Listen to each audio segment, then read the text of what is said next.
This video looks at the mismatches between country names in English and their names in their native languages, focusing on the countries of the European continent. For some countries, their names in English are identical to or spelt the same as their names in their native languages, including France, Romania, and Portugal. For some other countries, their names in English look very similar to their names in their native languages, even though they're not the same. For example, Turkey, Italy, and the Netherlands. For most countries, the English name at least bears some relation to the name in the native language.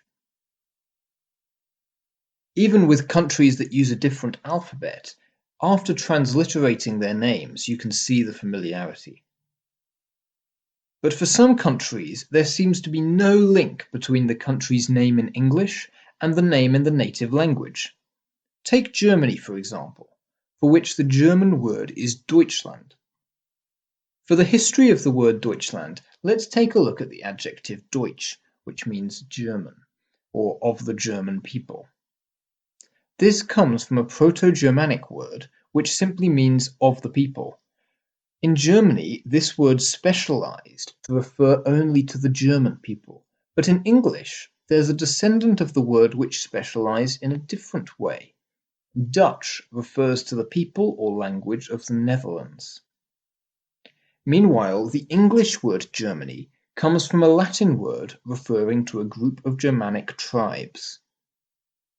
We don't know where Latin got this word from. Perhaps it was originally the name of an individual tribe. One group of Germanic tribes was referred to as Alemanni by the Romans, which gives the modern French and Spanish words for Germany. Another country which has a mismatch between the English name and the name in its native language is Hungary.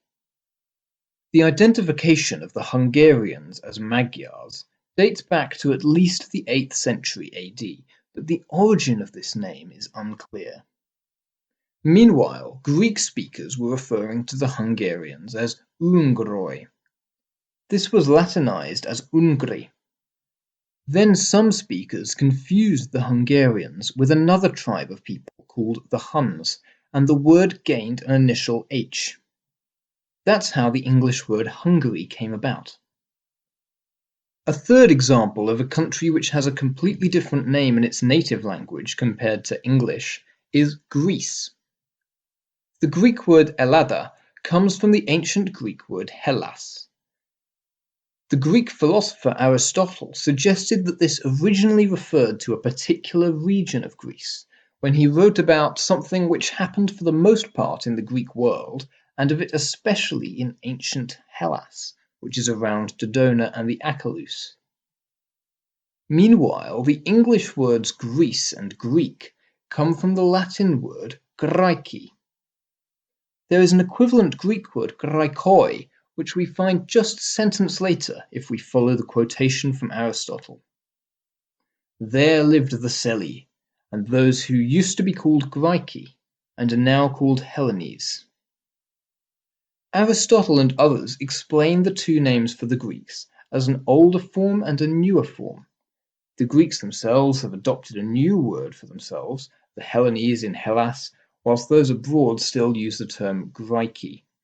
But Aristotle's sources may not be wholly reliable. We also don't know whether the name Graikoi is related to a place called Graia. The origins of words for places and peoples are often unclear, so it can be interesting to look into mismatches between English names and equivalents in other languages. Did anything in this video surprise you? Are there features of language you've always wondered about? Leave a comment. While you're here, like, subscribe, and hit the bell icon so you'll get another video from Philologism every week.